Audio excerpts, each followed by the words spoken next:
ever feel like you're wasting energy trying to control things that were never yours to hold? What if freedom isn't about changing your circumstances, but changing how you show up in them? Welcome to The Air is Free, the podcast that helps you stop gripping what you can't control and start embracing what you can.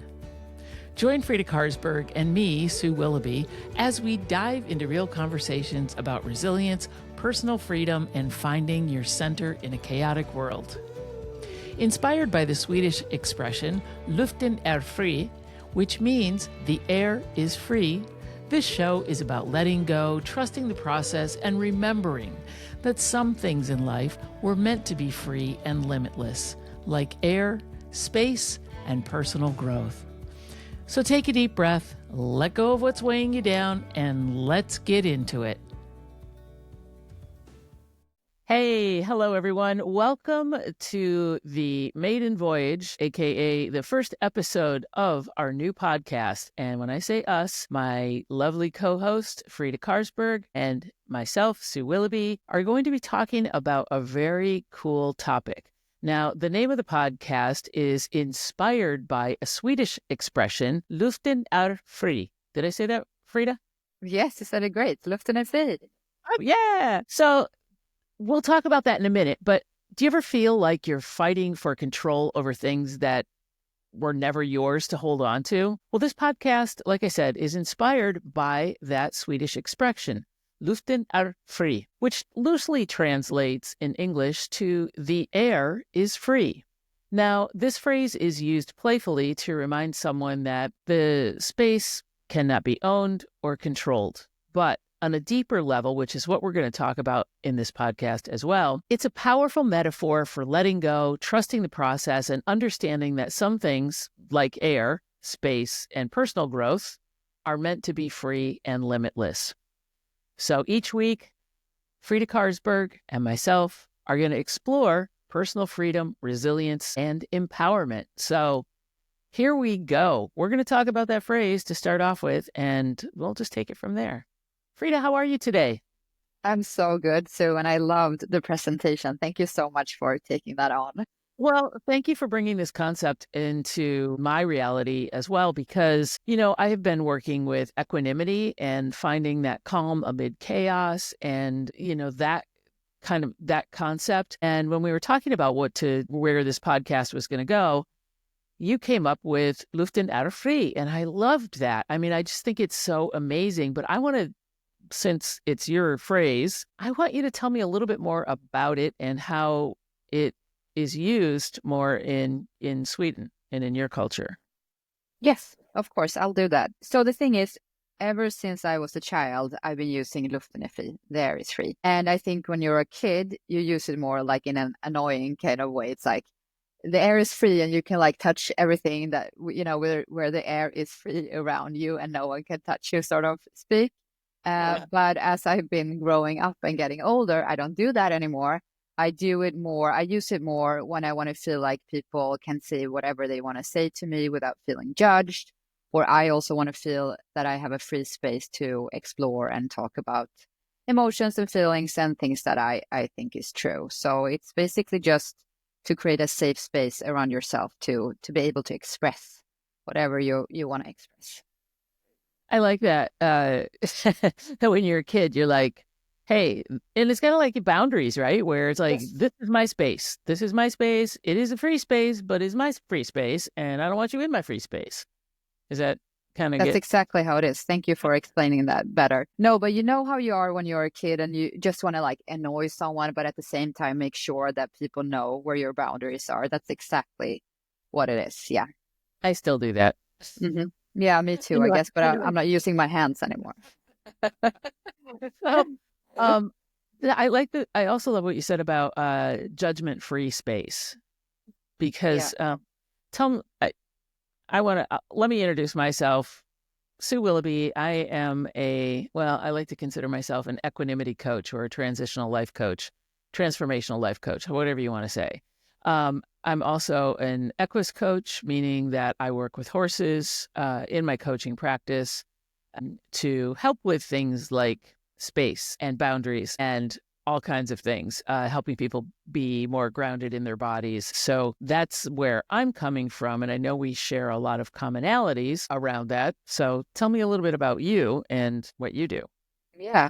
I'm not, I can't even say that word, equanimity coach. I am not that, but I call myself more like an intuitive coach, but I'm also an equus coach, just like you. And I work with horses and humans and try to, understand where we are when it comes to boundaries and space and all that stuff.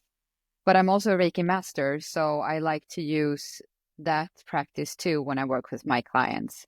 And that is how the intuitive part gets into my work a little bit more, with energies and universe and spirits and all that stuff. Interesting. Yes. Yeah, I'm not a Reiki master, but I do use Reiki. I'm kind of a second level Reiki practitioner, and I do bring that into my Equus coaching and my being, I guess, right? I think that once we're sort of tuned into Reiki, and why don't you tell our listeners who are not familiar with Reiki, just sort of the essence of Reiki and how it works. Okay, I can do that. So I guess it's a very personal, Reiki. What is Reiki? Well, Reiki is basically just the energy coming down from the universe. And what we do when we do Reiki healing, we just help people to kind of like get rid of all stagnant energy and give them some more fresh and great energy from the universe. So me as a Reiki practitioner, I just help people to get that relaxation and get that new fresh energy into their body and their system. They will never receive anything from me or vice versa. So it's very basic, simple, and amazing. Is that a good explanation? Yeah, no, that is. I'm just going to elaborate a little bit. So when I think of Reiki, I think of it as like I am the conduit, like you said, right? Whatever the energy is that we're connected to is just flowing through us into the person. That's what you meant, I think, when you were saying you don't give them anything. You're just sort of like the interpreter for the energy transfusion. Right? Yes, exactly. Thank you, Sue. And this is why I love working with you, because you can always explain what I'm trying to say. But yeah, totally. No, and you do a perfectly wonderful job of it. Sometimes I like to translate it for myself as well, because I think it's a hard concept for people to grasp. So when you think about Reiki and you think about energy and you think about space, how does that play into the theme of this show that we're going to be digging into deeper as the weeks go on through various topics? Does that come into play, do you think, with The Air is Free? Great question. So I think and this is just my opinion, but I believe that, when we are out in the world and we talk to people and we see people, however that may look like, we kind of like, I wouldn't say like we catch their energy, but there's, of course, in my belief that we all have different energies. And when you walk around and do that all day long and don't think about yourself as much, maybe you don't have so healthy boundaries. So what happens? We get tired, maybe we get, this icky feeling in our body. And what I think is good with the Reiki and also with the concept that we're talking about here today is that we need to set up healthy boundaries, but also remember that maybe my boundaries are not the same as your boundaries. And I probably feel, different if I try to be just like you and your boundaries. So this is like, what I'm trying to say is like we always have to honor our own personal boundaries. And how do we do that? Well, we have to figure out what is my boundary and where do I feel safe, with other people, or in this world. So that's how I think Reiki and this topic can work out together. Okay. So by keeping in mind Luften är fri, or the air is free around me. And I want to understand a little bit more about how we can begin to set those boundaries, right? And how we can determine where my free air meets your free air and where we find our comfort zone within that and within honoring other people's free air. Does that help? Yeah, but it was like, there was a lot, I have to think about it a lot when you were saying that. But yes, I love that also, like my free air meets your free air. Perfect. Right. So there's going to be crossover, right, between our air. Yeah. No, but you're onto something here, Sue. And I think Well, for me, I'm just going to take myself as an example because I don't know how anyone else is feeling about this, and it's, it's still a work in progress. But I always, like, every morning when I wake up, when I have a minute, I'm like, okay, so who am I today? Just check in with myself. Like, where is my boundaries today? And also, like, how is my body feeling? Am I tired, excited, happy? And depending on how I'm feeling, that's where I can set my boundary for the day. Because I don't walk around 24/7 in the same space, right? It's always like fluent, depending on, what's going on.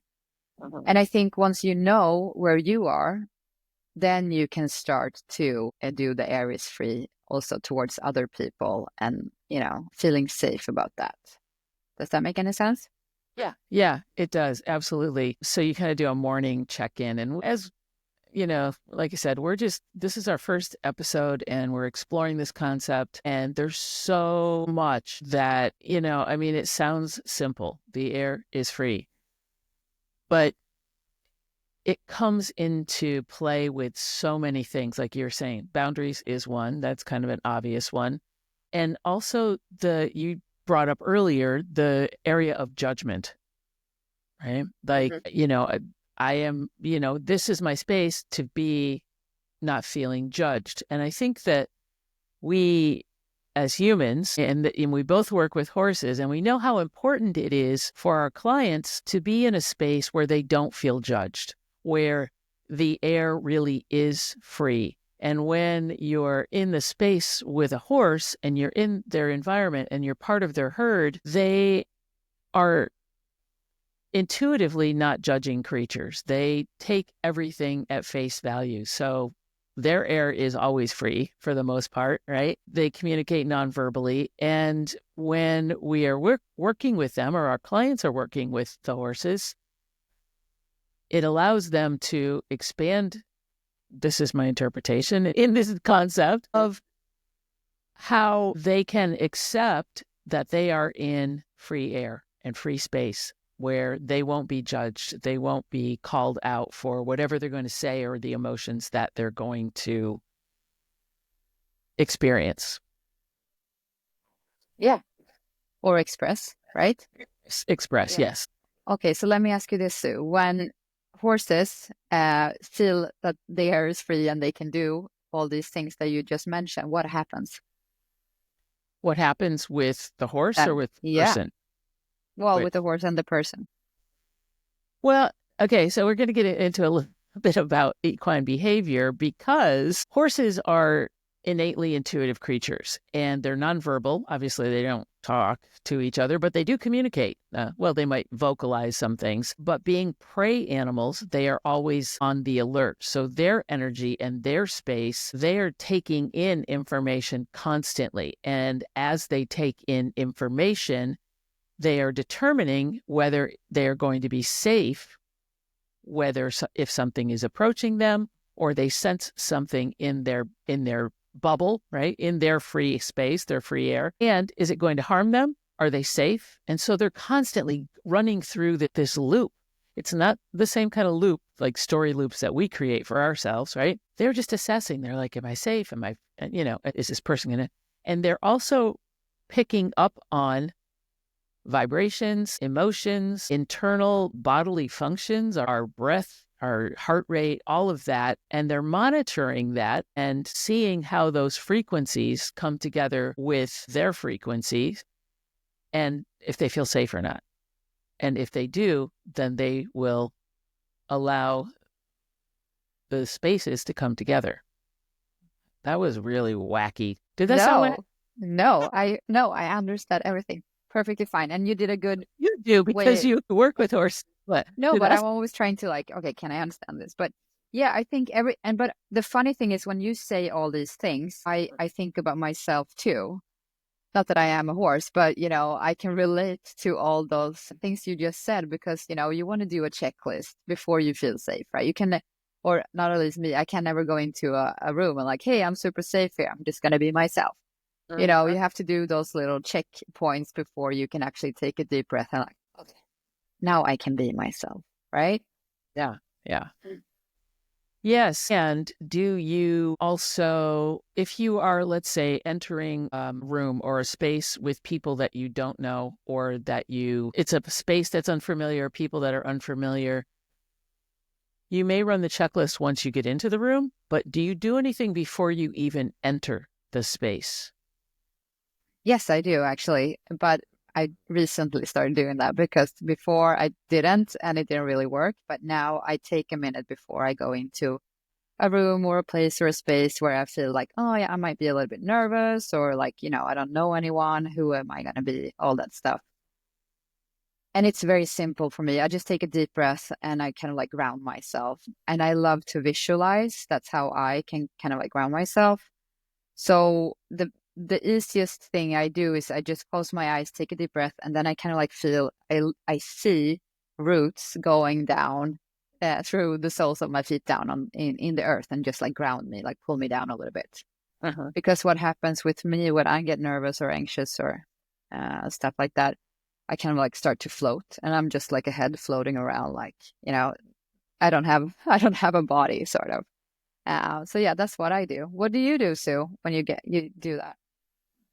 Well, I don't leave the house ever. You don't have to worry about No, new people, that's right? like keep my space safe. I do the same thing. So I work a lot with awareness and helping people build awareness. So I think that is a really good technique that you were talking about. And the thing about equanimity is that you're finding that space between something that triggers you or something that makes you feel uncomfortable, between that and when you react. So by grounding yourself, however you want to do that, I will typically, let's say, for example, someone pulls out in front of me and I'm in the car, my initial reaction might be to honk or scream at them or flip them off or do something or whatever.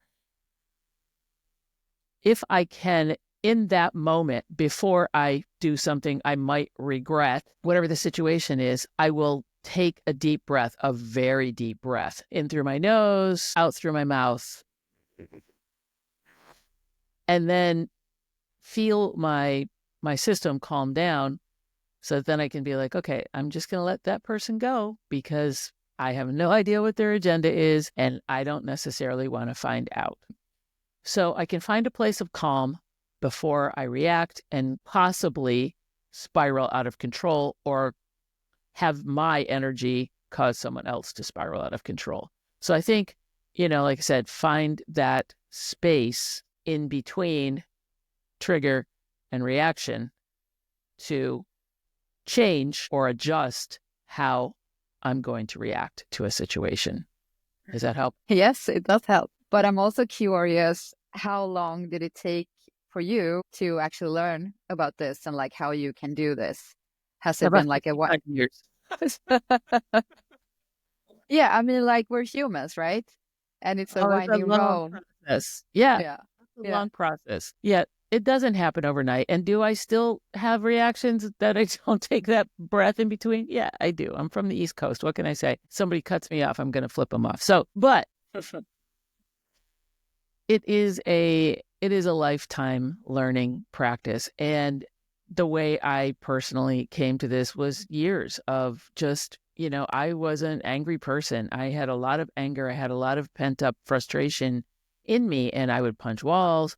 I would just react badly all the time.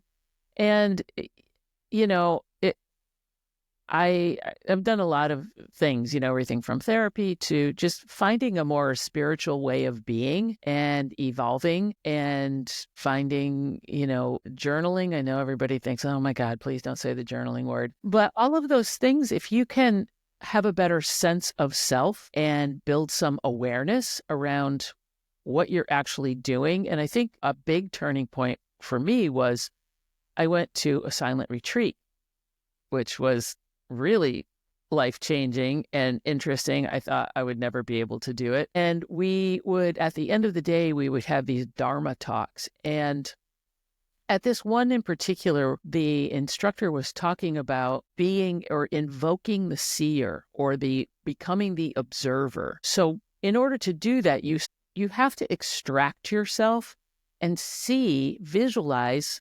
It's almost like not really an out-of-body experience, but for a half a second, take a step back physically or just mentally and say, what's really happening here? What is the information behind this emotion that's coming up for me? And to bring that back to the horses, that's kind of what they're doing. They're processing this information. They're taking in everything, like whether it's a plastic bag that's blowing by, whether it, the sun in their eyes, or whether it's a gust of wind that's, whatever.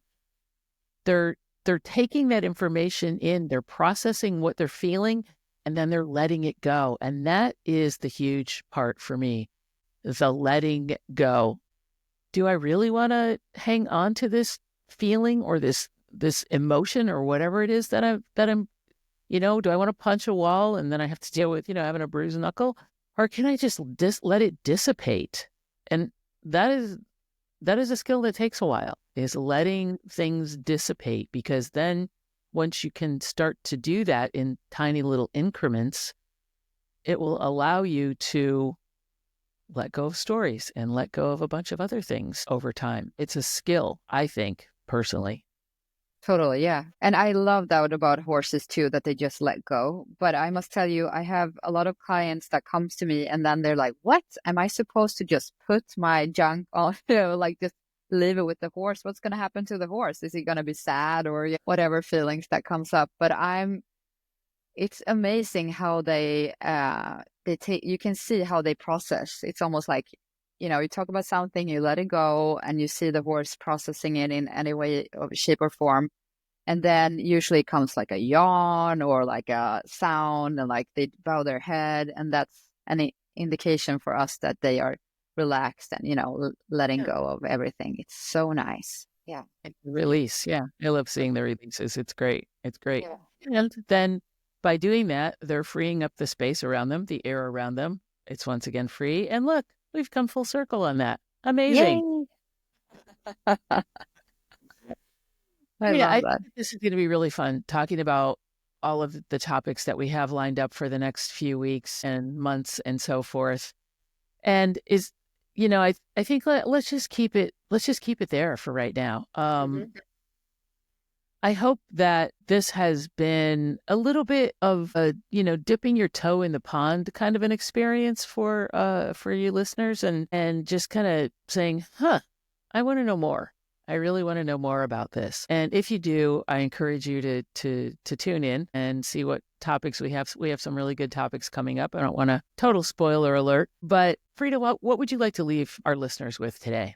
No, but I want to say that everyone do it you do you, and you do it in your own way, and it's all going to be fine. You don't have to do what everyone else is doing. That's my mantra for today. What about you, Sue? What are you going to say?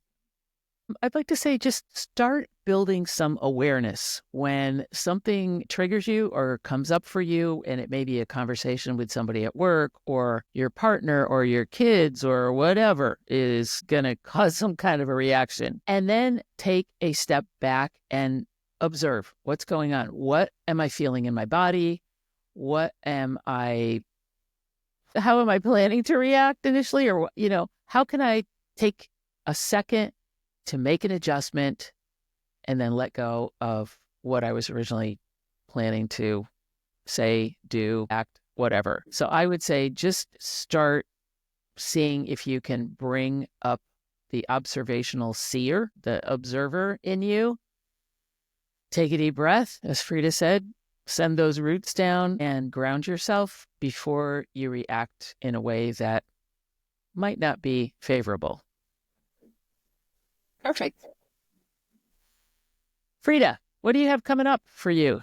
You're in the LA area, so, what do you have coming up? Anything? Yeah, there's so many things. I don't know where to start, but... Do you have any Reiki stuff coming up? What's going on for you? No, well, I'm building towards our big retreat that is coming up in May. That's yes. My big, next thing happening. So should we talk a little bit about that before we end, or what do you think? Yeah, absolutely. Absolutely. Yeah. Do you want me to? Well, I can start and you can, whatever I'm forgetting. No, but I'm super excited because you and I are doing an awesome retreat the last weekend of May in Paso Robles in California. And what are we going to do at the retreat?